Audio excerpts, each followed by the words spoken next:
Assembly ఎన్నికలకు సమయం దగ్గర పడుతుండటంతో AP CM YS Jagan YCP కేడర్తో కలిసి ఎన్నికల యుద్ధానికి సిద్ధమంటున్నారు. ఇప్పటికే భీమిలి దెందలూరులో నిర్వహించిన సిద్ధం సభలకు వైసీపీ కార్యకర్తలు లక్షలాదిగా తరలివచ్చారు. ఇవాళ ఉమ్మడి అనంతపురం జిల్లాలోని రాప్తాడులో సిద్ధం సభకు రంగం సిద్ధమైంది. భీమిలి దెందలూరు సభలకు మించి రాప్తాడు సభకు కార్యకర్తలు పోటెత్తారని వైసీపీ అంచనా వేస్తోంది.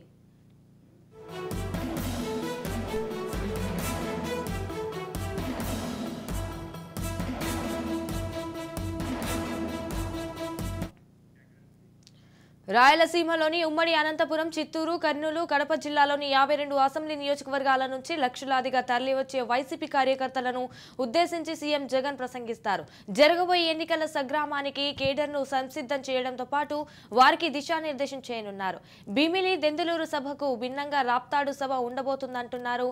ఈ సభలో ఎన్నికల హామీలకు సంబంధించి సీఎం జగన్ కీలక ప్రకటన చేసే అవకాశం ఉంటుందన్నారు వైసీపీ వర్గాలు. ఇక జగన్ కొత్త ఎన్నికల హామీలు ఇవ్వబోతున్నారని చెప్తున్నారు. రైతు రుణమాఫీ లాంటివి ప్రకటించే అవకాశం ఉందని రాజకీయ వర్గాల్లో జోరుగా చర్చ జరుగుతోంది. ఇక వైసీపీ ఎన్నికల మేనిఫెస్టోను కూడా రాప్తాడు సభలో విడుదల చేయనున్నారని సమాచారం. ఈ ఎన్నికల మేనిఫెస్టోలో జగన్ ఎలాంటి హామీలు, వరాలు ప్రకటిస్తారా అని రాజకీయ వర్గాలతో పాటు ఏపీ జనం కూడా ఆసక్తి ఎదురు చూస్తున్నారు.